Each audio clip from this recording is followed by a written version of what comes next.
جس میں کہ آپ کو ایسا فیل ہوا ہو کہ بس اب یہاں دنیا ختم ہو گئی؟ کوئی ایسی بات اس پورے ٹریٹمنٹ کے، ظاہر ہے ٹریٹمنٹ جو ہے وہ کم سے کم 9-10 مہینے کا ٹریٹمنٹ رہا ہوگا، اس میں پوری ریڈیشن ہوتی ہے پتہ نہیں آخر میں، اور پھر وہ کیمو ہوتی ہے، کیمو بہت پینفل ہوتی ہے، اتنی دوائیں ہوتی ہیں، انجیکشن لگتے ہیں. میں نے بھی تھوڑی ریسرچ کی تو مجھے پتہ چلا. میں صرف یہ پوچھنا چاہتی ہوں کہ اس بیچ میں کوئی ایسی نا امیدی، کوئی ایسا واقعہ یا کوئی ایسی چیز ہوئی ہو کہ آپ نے سوچا بس اب چھوڑو، بس اب جتنی زندگی ہے ہم اپنی سانسیں گن لیتے ہیں اور بس اللہ پہ چھوڑ دیتے ہیں؟ نہیں، مجھے کبھی ایسا احساس نہیں ہوا. کا احساس ہوا کبھی؟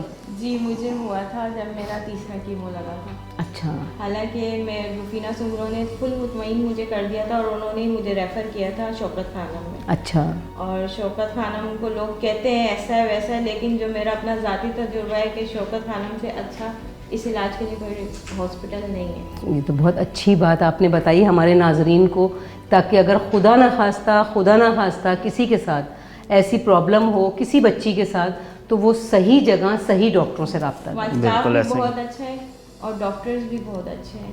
لیکن تیسرے کیمو میں میری آئز پہ انفیکشن ہو گیا تھا، مجھے نظر آنا بند ہو گیا، ویژن کم ہو گیا ہوگا. بالکل. تو پھر میں سوچی تھی کہ بس اب تو میں اندھی بھی ہو گئی، میں نابینا ہو گئی، اب میری زندگی ختم ہو گئی. یہ نا امیدی اب نہیں ہوتا ہے. بالکل. دیکھیں یہ ایک ایسی بیماری ہے کہ اس میں یہ واقعی جان لیوا بیماری ہے، اور اس بیماری میں انسان بہت سی امیدیں کھو دیتا ہے کہ بھائی اب میں ویسی، اور ویسے بھی وہ اپنے آپ کو دوسرے عام لوگوں سے مختلف سمجھتا ہے اور دکھ بھی رہا ہوتا ہے کیونکہ بال اتر جاتے ہیں. آپ کے جب ظاہر آپ بھی آئینہ دیکھتی ہوں گی تو آپ کے بال اتر گئے ہوں گے، تو آپ وہ فیلنگس کیا تھیں آپ کی؟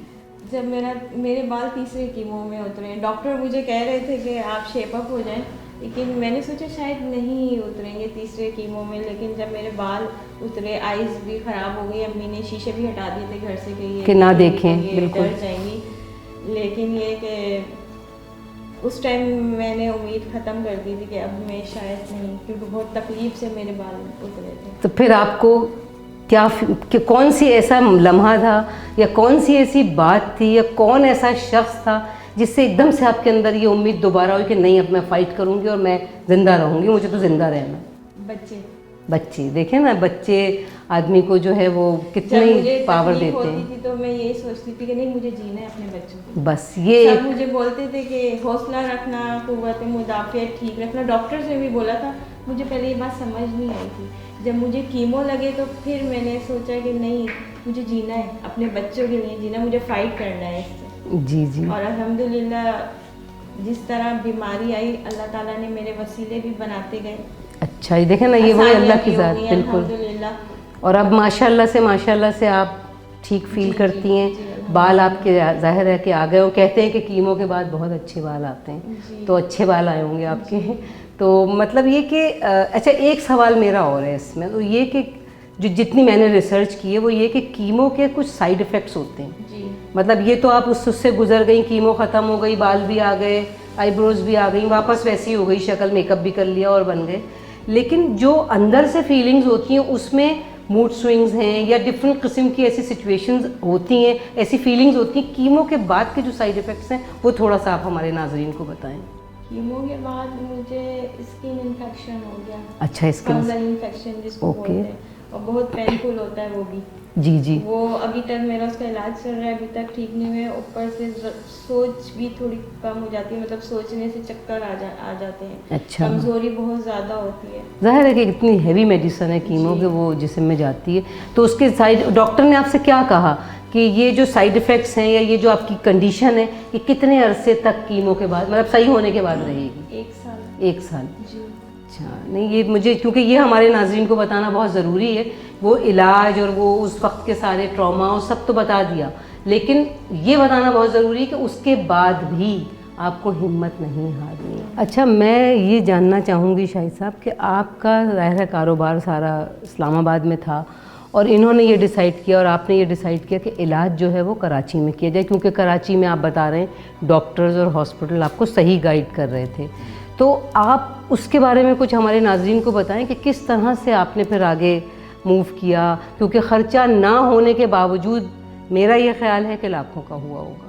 اور یہ ایک ایسا مرض ہے کہ اس میں خرچہ جو ہے کرتے ہوئے آدمی سوچتا نہیں ہے.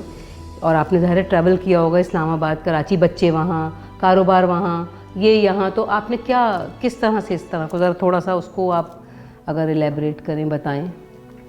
میری اسلام آباد میں بوتیک ہے جو میں خود اس کو چلا رہا تھا، رن کر رہا تھا نا. تو اس میں یہ ہوتا ہے کسٹمر کے لیے تو آپ کا خود کا ہونا بہت سب سے پہلے ضروری ہے. بالکل صحیح بات ہے. کہ جب تک آپ خود موجود نہیں ہیں تو کسٹمر مطمئن نہیں ہوتے ہیں. جی.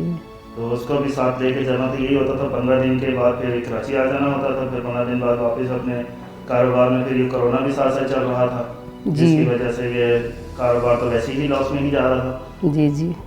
تو اس میں بس اس کو ہینڈل کرنا بہت مشکل ہو رہا تھا، لیکن بس یہ اللہ تعالیٰ کی وجہ سے جو ہے یہ ساتھ ساتھ ہم لوگ لے کے چل رہے تھے. بھاگ دوڑ ہو رہی تھی، اللہ نے ساتھ دیا. اچھا، میں اب آپ سے ایک سوال یہ کرنا چاہوں گی کہ کیمو جو ہے وہ کتنی کیمو ہوتی ہیں؟ کوئی چھوٹی کیمو ہوتی ہے، کوئی بڑی کیمو ہوتی ہے؟ یہ ذرا سا تھوڑا سا ہمارے ناظرین کو آپ ایکسپلین کریں کہ بڑی کیمو کسے کہتے ہیں اور چھوٹی کیمو کسے کہتے ہیں، اور جو ریڈیشن ہے وہ کب ہوتی ہے؟ کیمو سے پہلے ہوتی ہے، کیمو کے بعد ہوتی ہے؟ وہ تو مرض کے اوپر ڈیپینڈ کرتا ہے، کسی کی پہلے ریڈیشن ہوتی ہے، کسی کی بعد میں ہوتی ہے. تو میرے 16 کیمو لگے تھے. 16 میں سے 6 بڑے تھے. 6 جو ہوتے ہیں وہ بہت ہارڈ ہوتے ہیں، بہت زیادہ. وہ شروع میں لگتے ہیں؟ جی، وہ شروع میں لگتے ہیں کیونکہ اس میں 8 دن تک پیٹ میں بھی انجیکشن لگاتے ہیں، وہ بھی بہت ہارڈ ہوتے ہیں. مطلب میں چیختی تھی، لیکن شوکت خانہ میں بہت اچھے طریقے سے مریض کو ڈیل کرتے ہیں، بڑے پیار سے ڈیل کرتے ہیں کہ میں پھر سیٹ ہو گئی تھی، ورنہ میں بہت ڈری ہوئی تھی. اور 10 کیمو چھوٹے لگے. اس کے پھر 2 مہینے بعد ریڈیشن.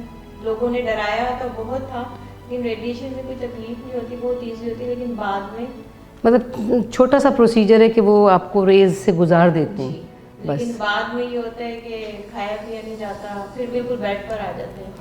اچھا ایک سوال اور ہے میرا کہ مطلب آپ اس پورے ٹریٹمنٹ کے دوران ہاسپٹل میں بھی ایڈمٹ رہیں یا گھر سے ہی جاتی تھیں کیمو کرانے اور آتی تھیں؟ گھر سے ہی جاتی تھی کیمو کرانے، لیکن بیچ میں جب طبیعت خراب ہو تو ایڈمٹ بھی ہونا پڑتا ہے. اچھا، ایڈمٹ بھی ہوئی ہیں.